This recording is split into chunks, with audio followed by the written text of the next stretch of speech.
at my feet, they do too, cause I'm free. Yeah, I'm free.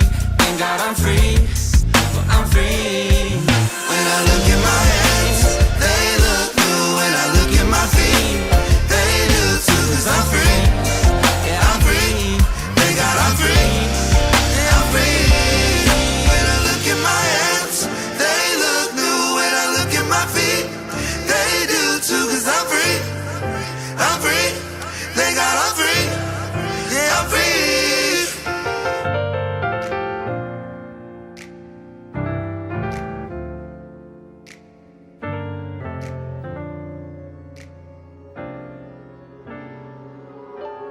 I wasted so much of life out on my own. If you're the way, truth, and life, what more could I want? What more could I want? Cause I laid it all on the line, cause I found all I need to find, and I got no plan left besides just Jesus. I don't need odds in the fight, I don't need rolls off the dice, I got no fallback in mind, just Jesus. Just Jesus. The way, the truth, the life.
Want to ask you the one thing that's on my mind. Is it too good to be true for all my life? Can nobody love me like you?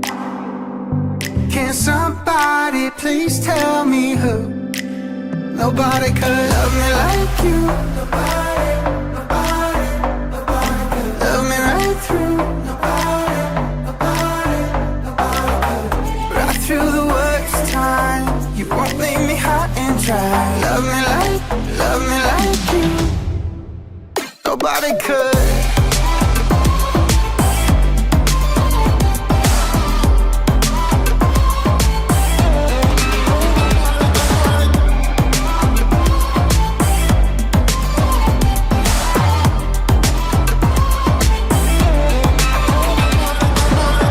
If I showed you all of the worst in me, would you choose to still see the best in me? Can nobody love me like you?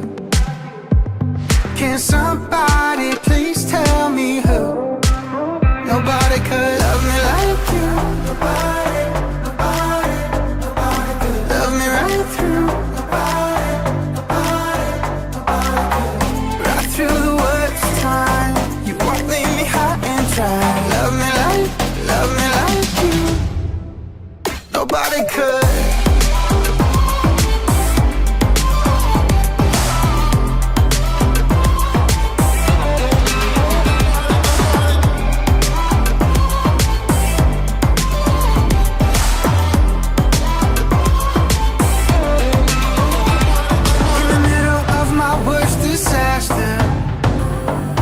Who would stay by my side without me asking? Who could turn all my crying into laughter? Tell me who could ever love me like the way you do? Nobody could love me like you. Nobody could love me right through. Nobody could. Right through the worst time, you won't leave me high and dry. Love me like you. Nobody could.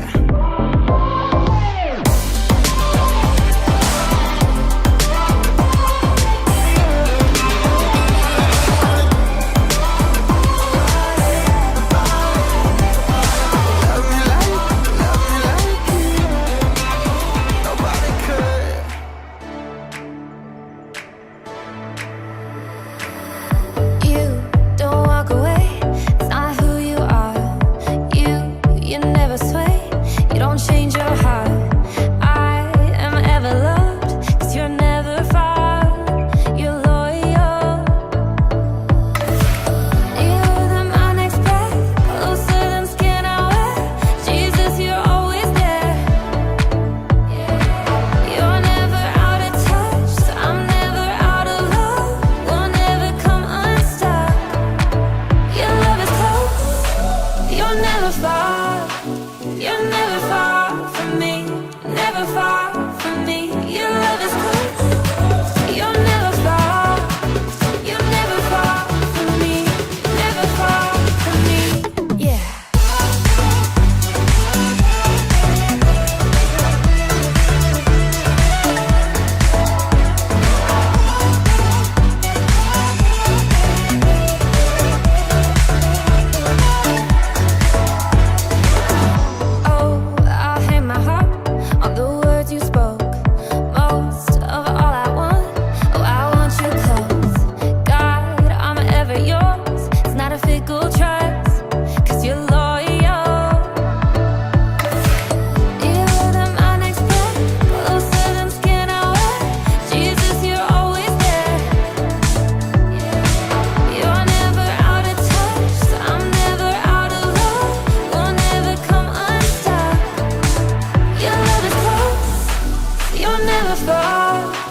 You're never far from me, never far from me.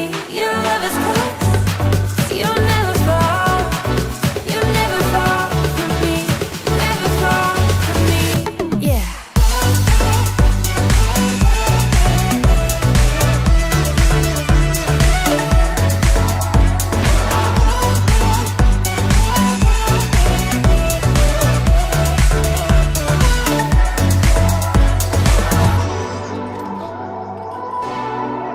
You're never far from me, never far from me, yeah. You're never far from me, never far from me. You're never far. Your love is close. You're never far. You're never far from me, never. Well, hey, everybody. Welcome to the Ridge Community Church Online. I'm so glad you're here. My name is Evan, and I'm the creative pastor here at the Ridge. And you'll often find me playing with the band on stage at the Greenfield campus or at the Oak Creek Franklin campus. I really enjoy doing that. And when you see me, maybe I'm wandering around in the lobbies at those respective campuses. You may see me in discreet Cubs gear. I try to be discreet. And I want to talk about questions today because you may be asking the question, well, why the Chicago Cubs? And to quickly answer the question, no, in this Halloween season, it's not a way for me to scare young children, although that may also be effective. But it's about how I grew up. I grew up in the state of Illinois. I'm a big Cubs fan. And listen, I have nothing against the Milwaukee Brewers. I had a lot of fun, and I hope you did too, Brewers fans, in that playoff series. We can just all agree on this, that the Cardinals are terrible, right? That's where we can agree. So let's set that question aside. Here's another question for you. And this may pertain to how you grew up as well. Have you switched to full Christmas mode? We've left Halloween behind now. I know there's a lot of people that care a lot about Thanksgiving. Maybe a follow-up question to Christmas mode. Is that legal? Can you go to Christmas mode? I know we don't have legislation about this. Maybe there should be. Now, I ask this question because I am one of those Christmas lights people. I, several weeks ago, started putting Christmas lights on my house. I'm one of those that I want to spread joy for a long season during this time. I have nothing against you, much like you Brewers fans. If you put skeletons, demons, and such in your yard, you can put in your yard what you want to. I just love Christmas lights. I'm all about it. Well, how about these questions? What's my purpose? How do I handle an argument with a really close friend? Why do bad things happen to good people?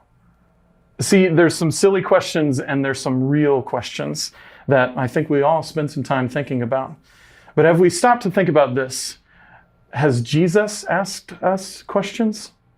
Well, that's why we're in the middle of this series. Questions Jesus asks us. Because Jesus asks us a ton of questions. And we're excited to dive back into that today. But first, I want to invite you to join our band on stage and spend some time connecting with God through music. I want to encourage you to try using this time as a time to reflect what you believe about God. Let's join the band.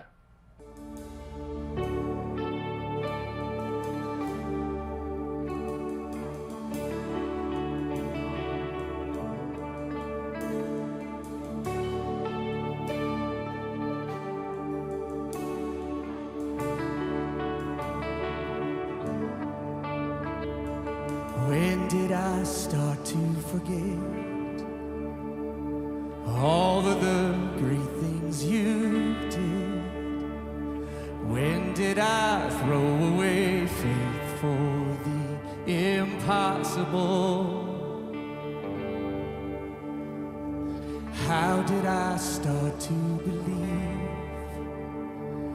you weren't sufficient for me? Why do I talk myself out of seeing miracles? You are more than able.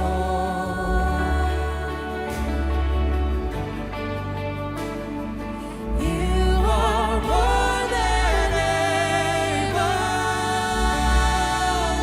You are. You are more than able.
Well, thanks for doing that with us. As you may know, since April, we've been on a bold journey together.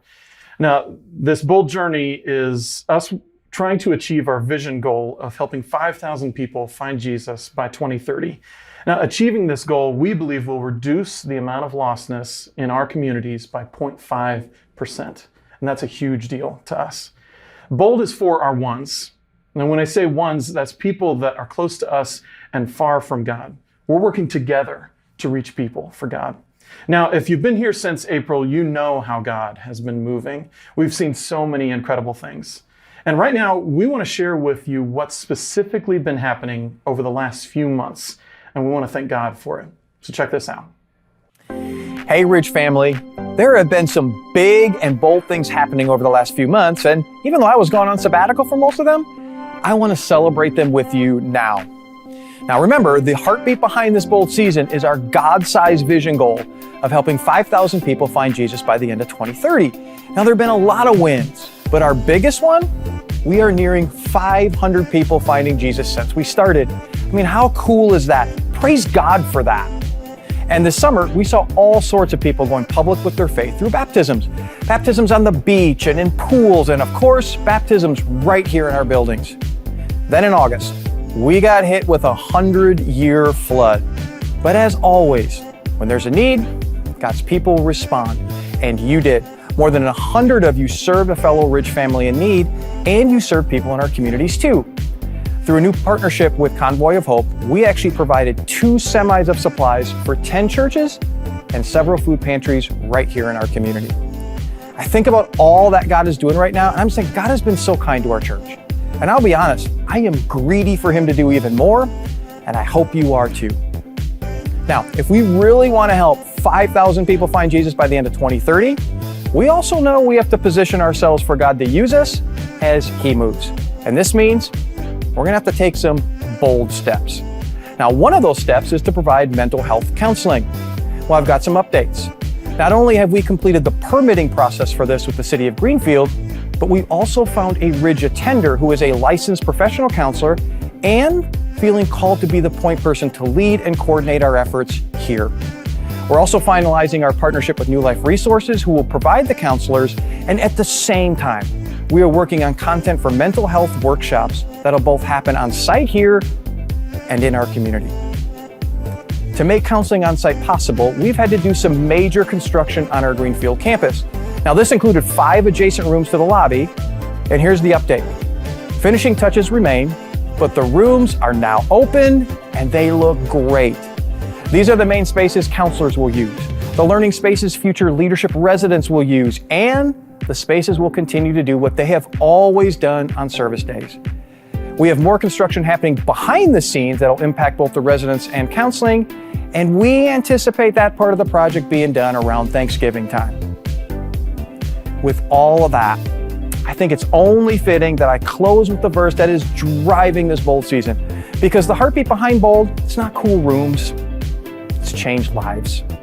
Acts 2:47, and the Lord added to their number daily those who were being saved. That verse, that's why and what we want to see God do right here. So keep praying boldly for God to move. Keep boldly investing in your one, and keep giving boldly, because I believe we are just scratching the surface on what's possible with what God can and wants to do through us.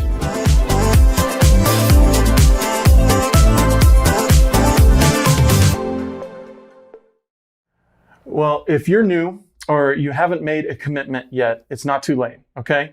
I want to encourage you to head to our website and learn more about Bold, and I invite you to join us on this journey. Now, what you may or may not know is that everything that you give between now and April 2027 goes toward closing this lostness gap. Well, right now, we're going to take time to give to God. And if you're a guest today, simply be a guest. You can let this moment pass you by. You don't need to engage here. But if this is your church, the Ridge is your church, and this is your community, I'd encourage you to give right now by following the prompts on screen. After this time, we're going to join our teacher, and we're going to step back into our series, Questions Jesus Asks Us.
All right, well, it is great to be with you today in Greenfield, and great to have you joining us online as well. And before we hop into today's question, I actually want to just take a step back for a moment and just share something really significant that's happening in just a few days here at the Ridge, and that is a baptism celebration that's coming up. Baptisms are happening on November 6th and 9th.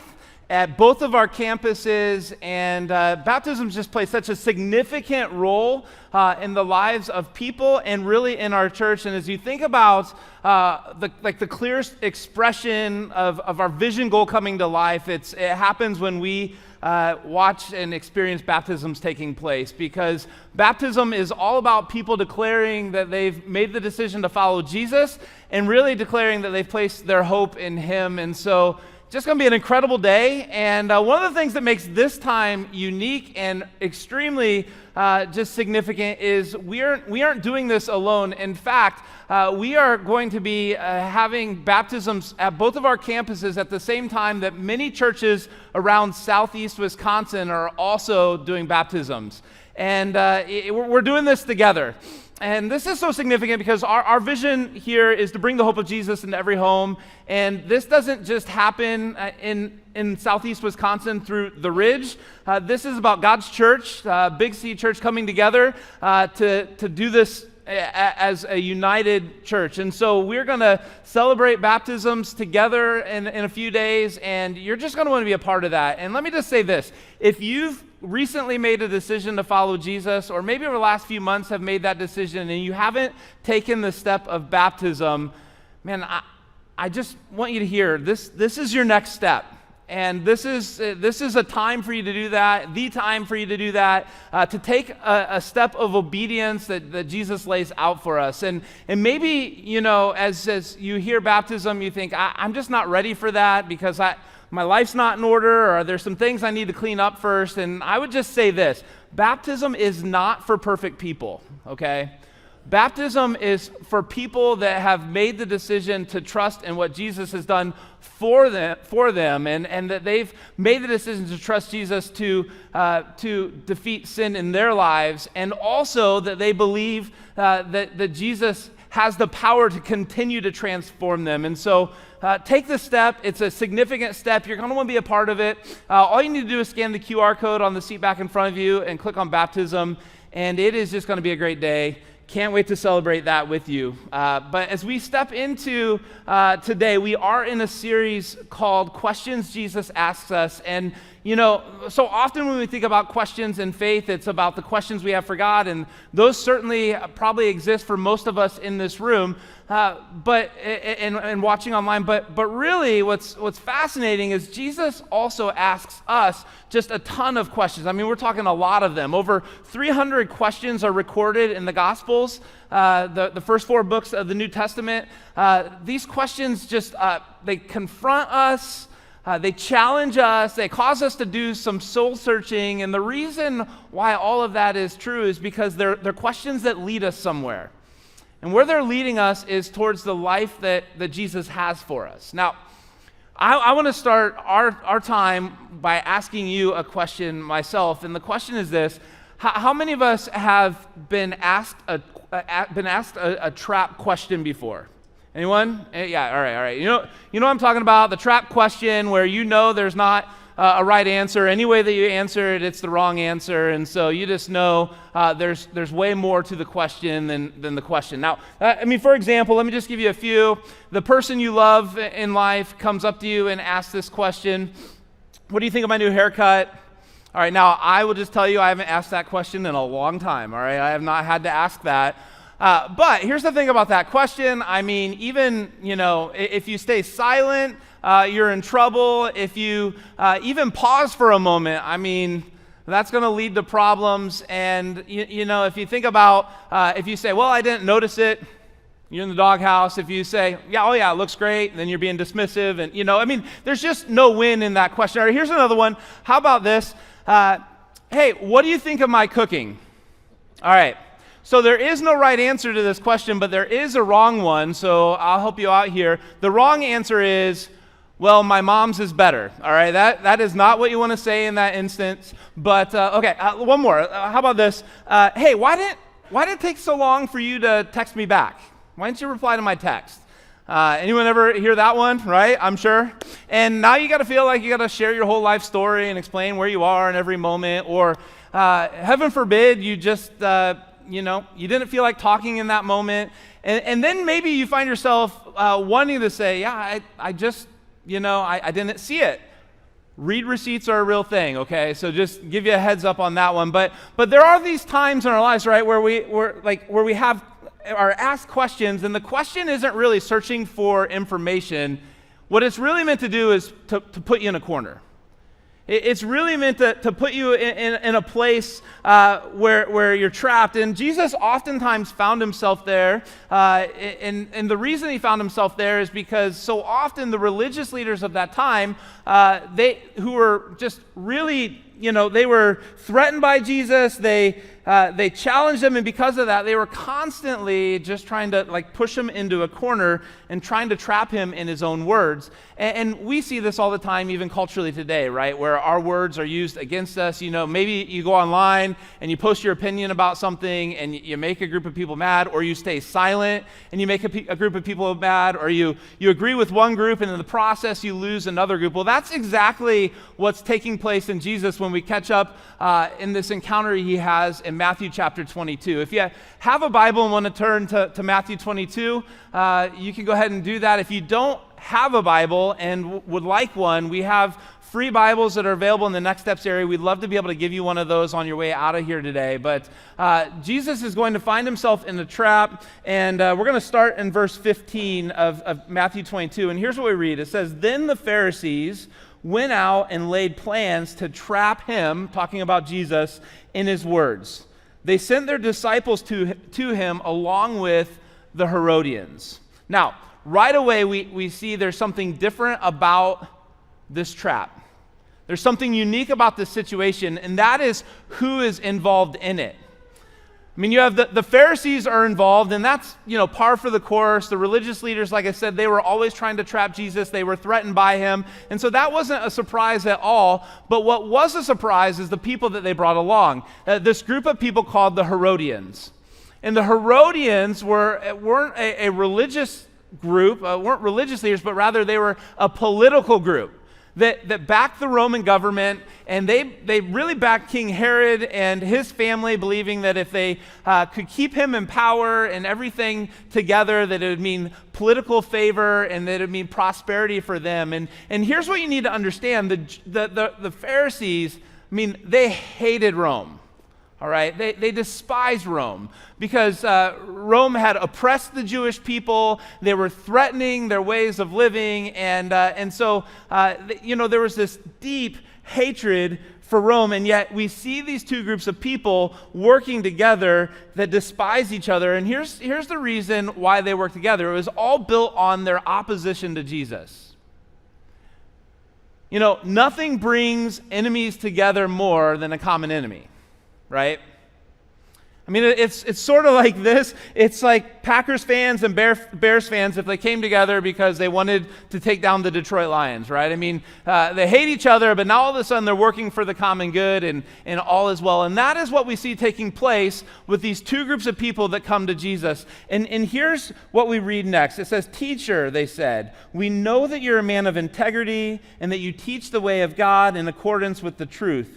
You aren't swayed by others because you pay no attention to who they are." Now, they're using flattery here, and there's a saying that goes like this: if someone is buttering you up, it's because they're preparing to roast you, all right? And so that's what's taking place in this instance. And so here's the question they ask. They say, "Tell us then, what is your opinion? Is it right to pay the imperial tax to Caesar or not?"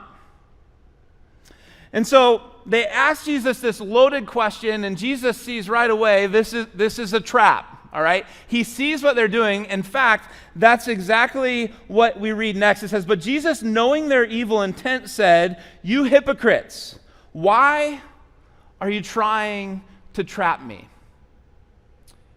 You see, you can't juke Jesus. He knows what's going on. He sees the situation, and yet he knows this.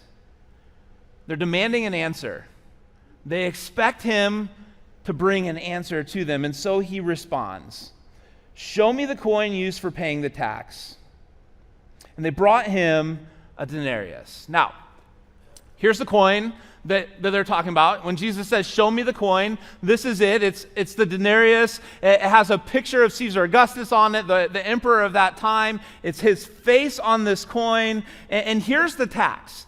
The tax is the imperial tax paid to Caesar, and the only way that you pay this tax is with this coin that has Caesar's image on it. It's Caesar's coin, therefore it's Caesar's tax. And this coin was worth a day's wages. And so they ask him what to do, and he says, "Show me the coin." And so they bring it to him, and then here's how he responds next. He asks them, "Whose image is this? And whose inscription?" It was a straightforward question. He shows them the coin, whose image is on it, whose inscription. And so a straightforward question gets a straightforward answer, and here it is. "Caesar's," they replied. And then Jesus said to them, "So give back to Caesar what is Caesar's." Give it back to him. Do you see his face is on the coin? It's his image, it's his inscription. And so Jesus doesn't dismiss Caesar. He acknowledges that governments and rulers and taxes have their place. And really, the Jewish people, they understood this. I mean, they were a part of a kingdom, and they had always had a king, and government had existed. And even God's people understood this. This is just how things work. This is how the world is built and ordered in this world. It's how it works. In fact, in the New Testament, Paul actually echoes like what Jesus is saying here to the Romans. And he says this in Romans chapter 13. He says, "Let everyone be subject to the governing authorities, for there is no authority except that which God has established. The authorities that exist have been established by God." He repeats himself here. This is God who's established this. And so what Paul is saying, and what Jesus is pointing to as well, is that there's this system of how the world works. There's an established authority on earth, and it's the government. And so here's what this means. Paul's saying, be a good citizen, pay your taxes, respect that authority, follow the rules, and pray for your leaders, even when they're not, maybe they're not even that great of leaders. Maybe they seem almost anti-God. In fact, when Paul writes this to the Romans, they were under the rule of a leader who was actually killing groups of Christians.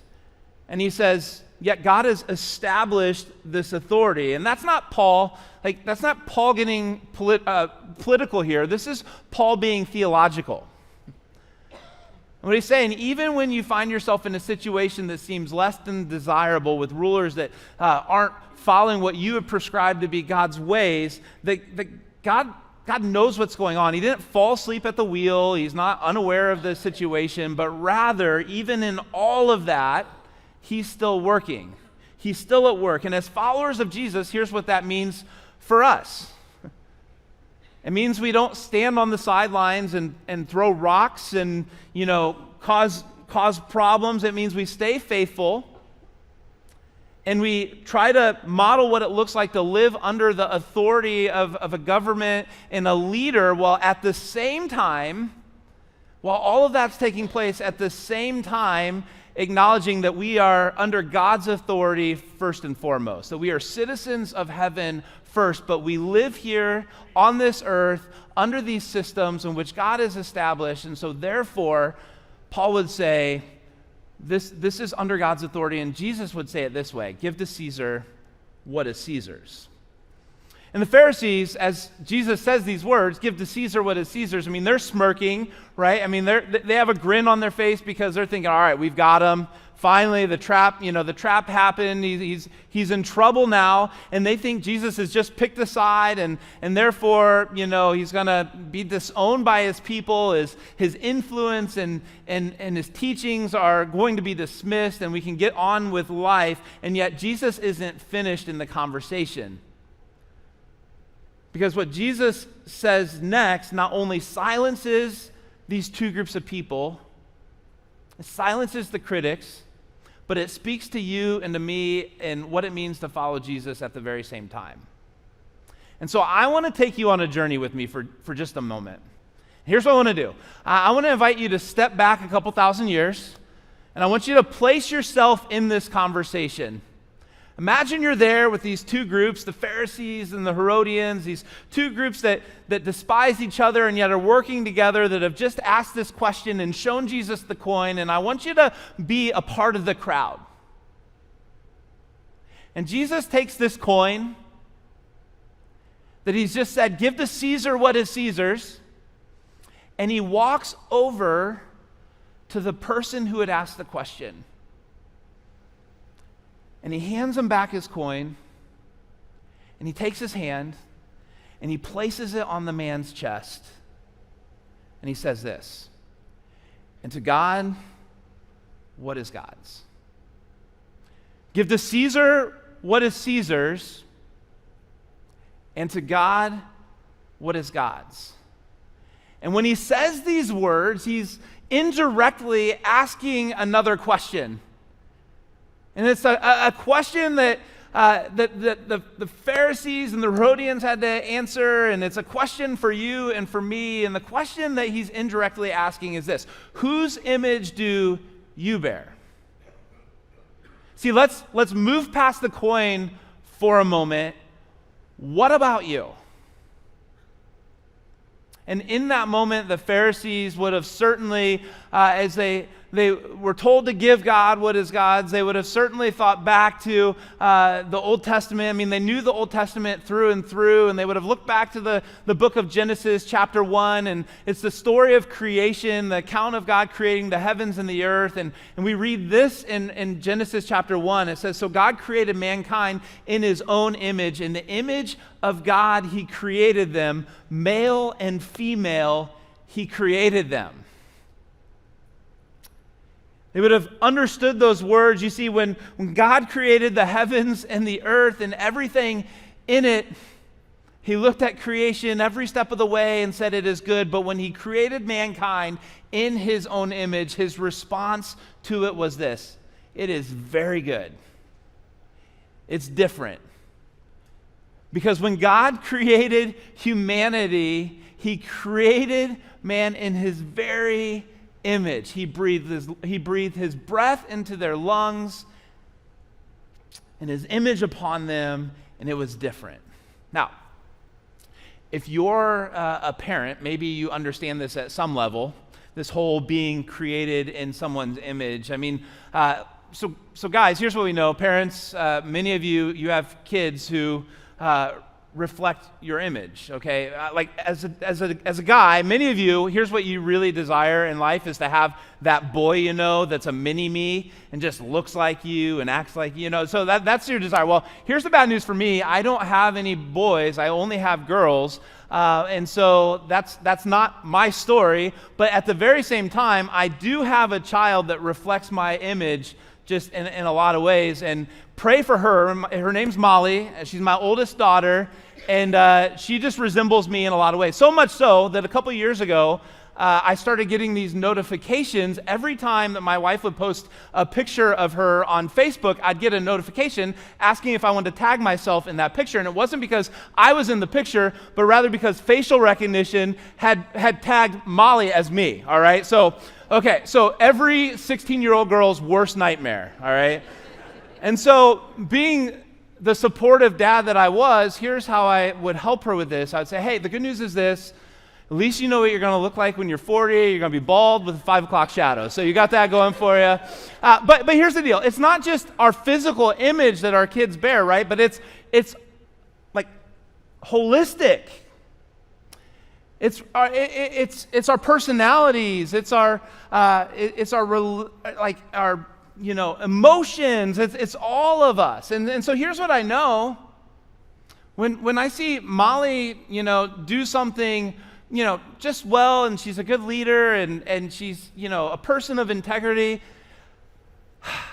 I get to think, man, she's reflecting my image. I can own that she's reflecting like our family and and my image, and when she does something that's not so good, and she has attitude, or she steps out of line, I once again I get to look and say, that's her mother. All right. And so but here's what we know, right? Like our kids, they reflect us, and it's not just our physical attributes, it's all of us, because they're our kids and they belong to us. And Jesus says, give to Caesar what is Caesar's, his tax, because his image is on the coin. It's his physical image. His power, his authority, his status, his wealth. But the image of God is on you. And not just the physical image, right?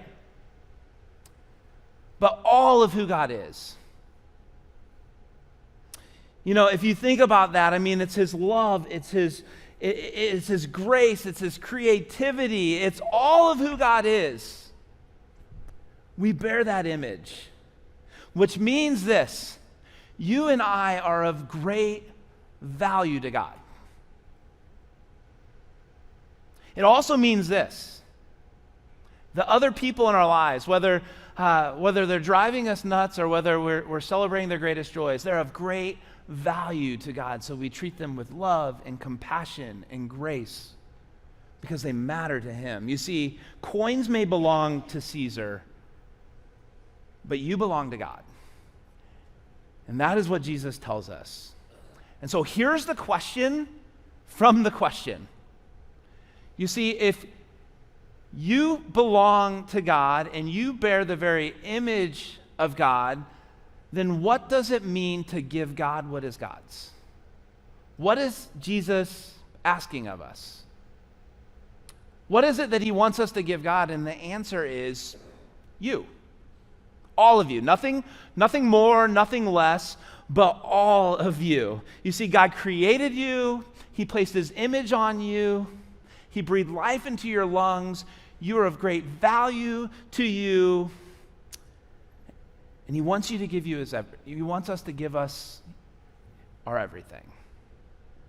Now, one of the clearest pictures that we see of this is actually found in the book of Romans, of what this means. What does it look like to give God what is God's? And in the book of Romans, Paul actually lays this out, and he says this in Romans chapter 12. He says, therefore I urge you, brothers and sisters, in view of God's mercy, and let's just stop there, because when he uses this word therefore, he's pointing back to the last 11 chapters of the book of Romans. And then the first 11 chapters, what we read is all about who God is, his love for us, his mercy, that he sent his son Jesus to die for us so that we could have a restored relationship with him. And because all of that is true, because Jesus gave up everything for us so that we could have life, Paul says this, therefore I urge you, brothers and sisters, in view of God's mercy, to offer your bodies as a living sacrifice, holy and pleasing to God. This is your true and proper worship.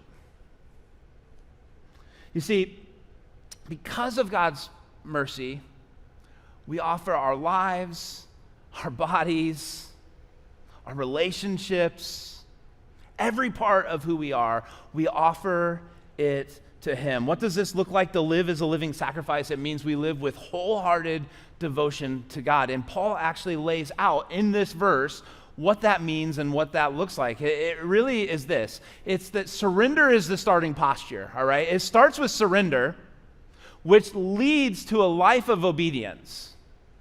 And ultimately, as we live in that life of obedience, it leads us to a lifestyle of worship. And so I just want to walk through what that looks like for us. And it really does start with surrender. It's this understanding of surrender becoming our posture, and that's what it means to offer our bodies as a living sacrifice. And when you come to realize who God is, his love for you, that you were created in his image, and that he gave himself up for you, that Jesus died for you, then our only response becomes surrender. That's what it is. We live differently because of that. See, that's what it means to give God what is God's. And Jesus actually puts it this way in Matthew chapter 10. I love these words. He says this: whoever finds their life will lose it. In other words, whoever goes searching to try to find life on their own in their own ways, they'll lose it. And whoever loses their life for my sake will find it. You see, there's a cultural push every day, everywhere around us to make ourselves the center of our story, the center of the universe. In fact, if you following the trends on social media, there's this whole idea of being the main character, whether it's on TikTok or Instagram or pick your platform. It's this idea that you're really presenting yourself as the main character of the movie, and everyone else exists as a supporting cast. And so we post videos of our vacations and our thoughts and what, fill in the blank of all the stuff that we kind of point towards who we are, that we're the main character of the story. And then we're constantly told things like this, like live your truth and you do you, right? You do you. And while those messages may sound empowering, what happens over time is they begin to cause us to believe that we're actually the main character of our story. And Jesus says, no, hold on. You're not the main character, I am. You see, life isn't about creating the best image of ourselves, but rather it's about reflecting the image of God. Jesus says you belong to him. And so what culture may say, you put yourself first, Jesus says, no. You surrender, you die to yourself, you lose your life for my sake, and you will find life. You see, surrender is the beginning point of following Jesus. It's where we begin. I remember back in my story as I made a decision in high school to follow Jesus, and one of the first things that I recognized in my life is there were some relationships that I had worked to find my identity through and my purpose through, and had led me to just kind of choose my own path. And when I made the decision to follow Jesus and I surrendered my life to him, I knew I had to let go, and I had to also get rid of those relationships. That there just wasn't room, that was something that God was calling me to surrender. But it doesn't stop there. You see, surrender is a continuous journey as we follow Jesus. And the question I find myself asking consistently is this: what am I holding on to? What am I still holding on to that really belongs to God? What is it that I'm holding on to that really belongs to him? And when we answer that question and we let go and we surrender, it leads to this: a life of obedience. We talked about obedience last week, if you were here, and Tyler shared this idea that obedience, what God is asking and desires for us is not partial obedience, but rather full obedience.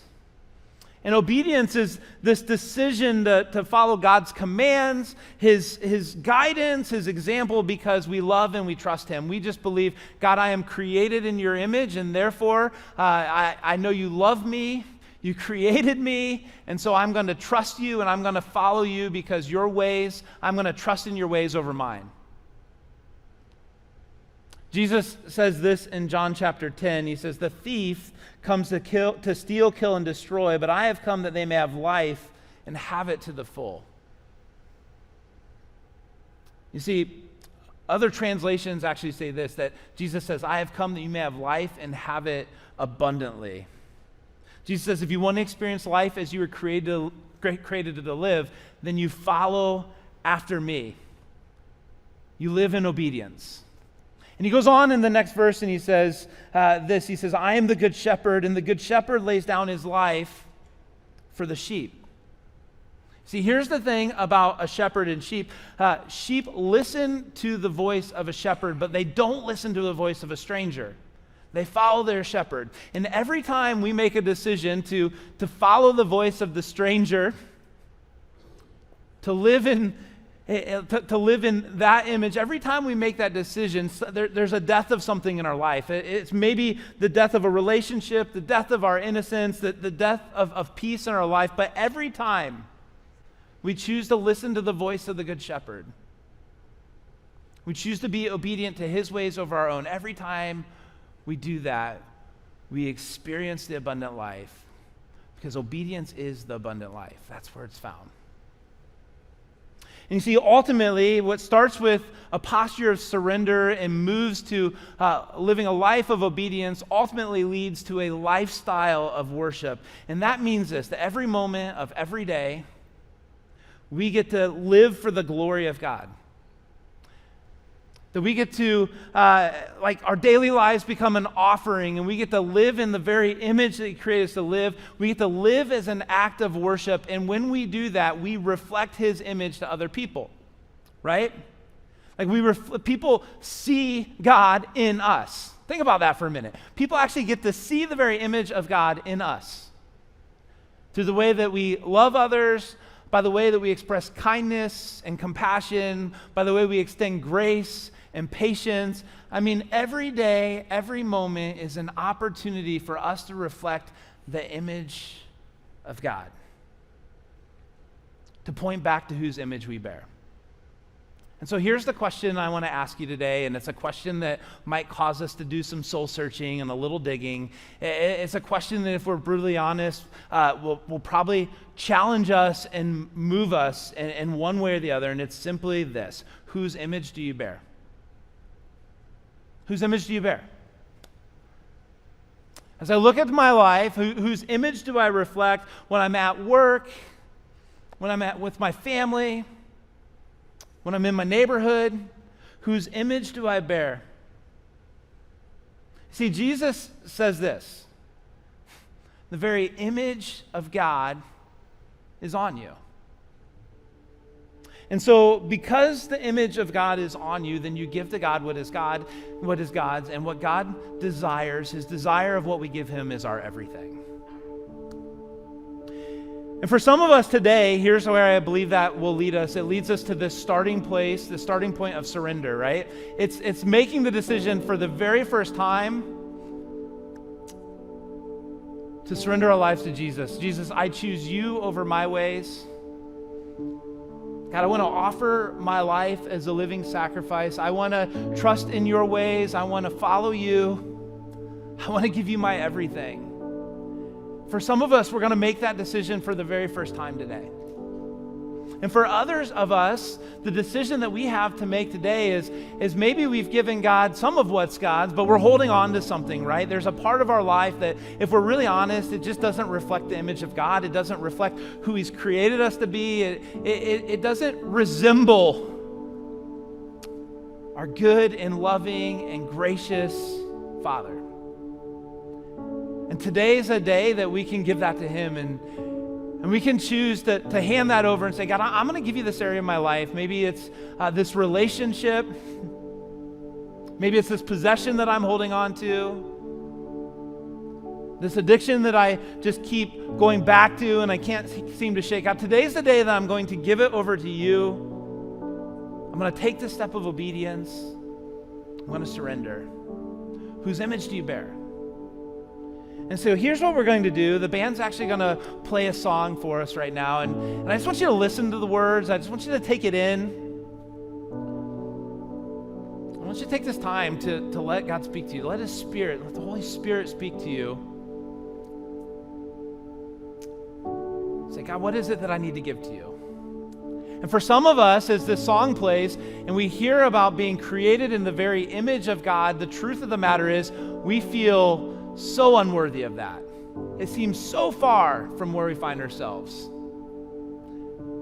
We feel unlovable. We're struggling and wrestling with guilt. We have brokenness in our lives, and we've made a mess of things, and we think, man, is that really who I am?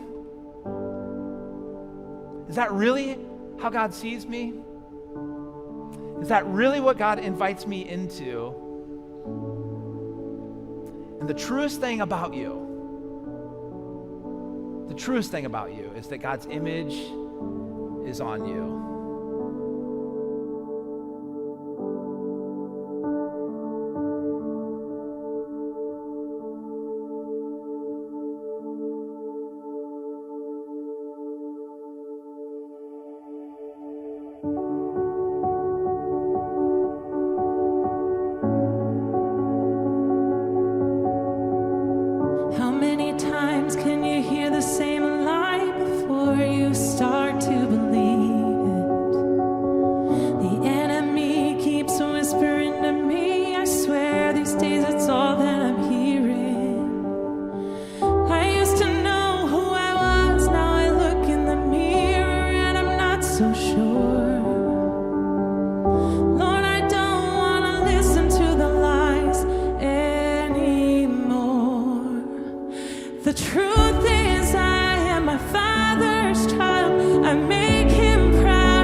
truth. When I feel like there's so much noise living rent-free in my head, heaven finds me in a still small voice, and it sounds like grace instead. You remind me who I am when I look in the mirror and I'm not so sure. Lord, I don't want to listen to the lies anymore. The truth is I am my Father's child. I make him proud and I make him smile. I was made in the image of a perfect king. He looks at me and wouldn't change a thing. The truth is I am truly loved by a God who's good when I'm not good enough. I don't belong to the lies, I belong to you. And that's the truth.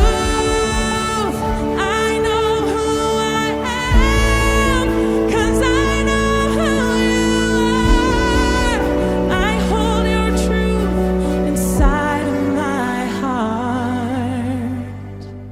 I know the lies are always gonna try and find me, but I've never been so sure. The truth is I am my Father's child. I make him proud and I make him smile. I was made in the image of a perfect king. He looks at me and wouldn't change a thing. The truth is I am truly loved by a God who's good when I'm not good enough. I don't belong to the lies, I belong to you. And that's the truth.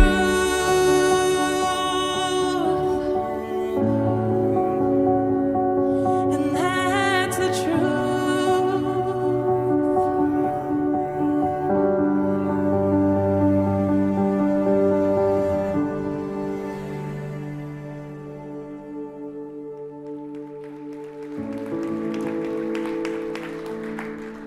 You know, the truest thing about you is that God's image is on you. And I just want to take a moment to pray over us. And for some of us, today is a day that we just acknowledge for the very first time that we're surrendering our lives to Jesus, that we are making him both Savior and Lord. That we want to surrender ourselves, our ways. We try to find our identity and our purpose in our own ways, and yet where it's truly found is living as God's child, because you are of great value to him. And in a moment, I'm going to pray a prayer for you. And if you are making that decision today, I just want to encourage you to text the word BEGIN to the number on this screen. And we just love to be able to pray over you. We'd love to be able to walk with you on this journey. And also, as we think about reflecting the image of God, there's baptisms coming up, right? And our next step, for those of you that maybe are making the decision today to follow Jesus, or if you've made that decision and not taken the step of obedience of baptism to say, I'm going to identify with you, I'm going to die to my old self, and I'm going to be raised to new life in you, Jesus. I just want to encourage you to scan the QR code on the back of your seat and click on baptism. But let me just pray over us in this moment now. God, because of who you are, because you sent your son Jesus to die for us, our response is to give you everything. And for some of us, today is the day, that right now is the moment in this place that we just surrender our lives. God, we've been living in our own way, trying to give to Caesar what isn't his, to give to the world what isn't theirs, to give to ourselves what isn't ours to give, when all along we were created to give our lives to you. And God, right now for some of us, that's the decision we're making. We're making a decision today to trust and follow in your ways. And if that is you, I just want to encourage you to pray these words in your space with me right now. Silently, you can just pray, Jesus, I want to follow you. I acknowledge that I need you, that I can't defeat sin without you. But God, because of your great mercy, you sent Jesus to do for me what I could never do on my own. And so I surrender to you. Jesus, I make you Lord and Savior of my life. And God, for some of us in here today, it's just a day where there's a piece of our lives that we've been holding on to. That the truth of the matter is we need to give that to you. We need to surrender it. We need to obey. We need to step into the life you've called us to. Would we have the strength to do it? God, would your Spirit move in us that we would live that? That we live in this truth, that we were created in your very image, and we live in that image, God, because it's how you've designed us to live. We give it to you. And God, we pray all of this in the name of Jesus. It's in his name, amen. Well, I hope that today you've been able to reflect on how you are made in the image of God. You're an image bearer of God. Now, maybe that's a really big step for you. Next week is going to be a really big week. If you've taken that step to believe that, I want to invite you to go public with that and be baptized. We're celebrating baptisms next week, and it's going to be super awesome. I want to make sure that you're invited to come back here and see what that looks like and celebrate that with us. And if you made that decision, go public. Be a part of that and be baptized. You can sign up by heading to the link that you see. I hope you have a great week. We'll catch you later. Bring the hope of Jesus into every home. Your love is close. You'll never fall. You'll never fall from me. Never fall from me. Yeah. Your love is close. You'll never fall.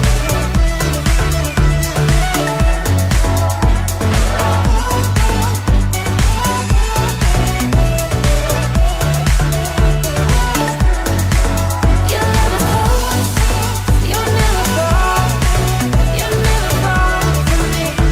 fall from me.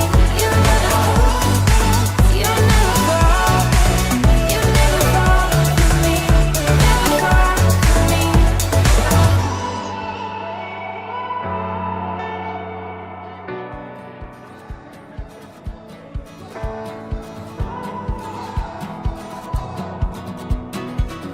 In the valley of the shadow, I got a feeling it's season that'll make me grow. I'm still breathing, I got praise in my lungs, in a choir in my soul, can't steal my joy.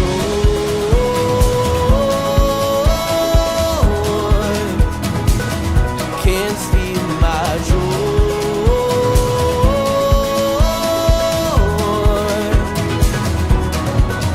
What the world couldn't give, though it can't take away. Sorrow may come, but it can't steal my joy.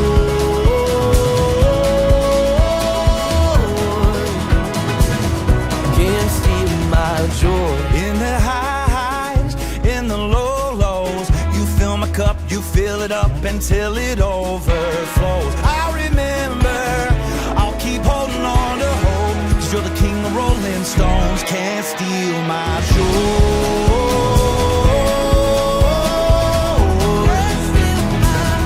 Can't steal my joy. No, no, no, no. What the world couldn't give, no, it can't take away. Sorrow may come, but it can't steal my joy. No, no, no, no. Can't steal my joy. Oh, oh, oh, oh, oh, oh, oh, oh, oh. Can't steal my joy. Oh, oh, oh, oh, oh, oh, oh, oh. Can't steal my Joy, joy, joy, down in my heart, down in my soul, deep in my bones. I got the joy, joy, joy, I can't contain, nothing can quiet my praise. I got the joy, joy, joy, down in my heart, down in my soul, deep in my bones. I got the joy, joy, joy, I can't contain, nothing can quiet my praise. Can't steal my joy.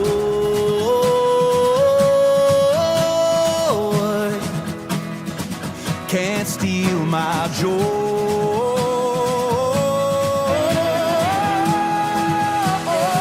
Can't steal my joy.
than all of my ways. Far beyond what I can see, you're higher. Your ways are higher, for now and always. Far beyond what I can see, you're higher.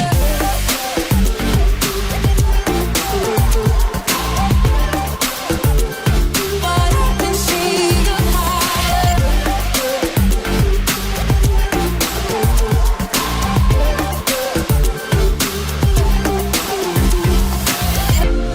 You have made yourself known through the eyes of faith. The invisible is visible in the darkest of days. There's no place you won't go, nothing out of reach. When I make mistakes, I walk away and never leave me. Your ways are higher than all of my ways. Far beyond what I can see, you're higher. Your ways are higher, for now and always. Far beyond what I can see, you're higher. You're higher. You're higher. Far beyond what I can see, you're higher. You're higher. You're higher. Far beyond what I can see, you're higher. You'll be my guiding light when things are black and white. I'll trust in who you are. Your ways are higher. Your ways are higher than all of my ways. Far beyond what I can see, you're higher. Your ways are higher, for now and always. Far beyond what I can see, you're higher. You're higher. You're higher. Far beyond what I can see, you're higher. You're higher. You're higher. Far beyond what I can see, you're higher.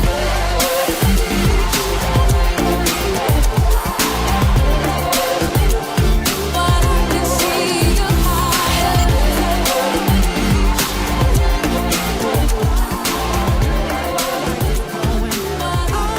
Those trials I could not understand. You do right what you were doing. The good times and the bad, they all were just a part of the plan. I was 12 years old, oh no, I'm crying in a bathroom stall alone. No peace at home, wondering why this is how my story goes. I pray, dear Lord, please don't forget about me. Yeah. But hindsight is 20/20. I can finally see all of those late nights wondering where my life was going. All those trials I could not understand. You do right what you were doing. The good times and the bad, they all were just a part of the plan. Fast forward, I was 16, trying to figure out what the whole thing means. I was empty, living selfishly, but somehow you weren't done with me.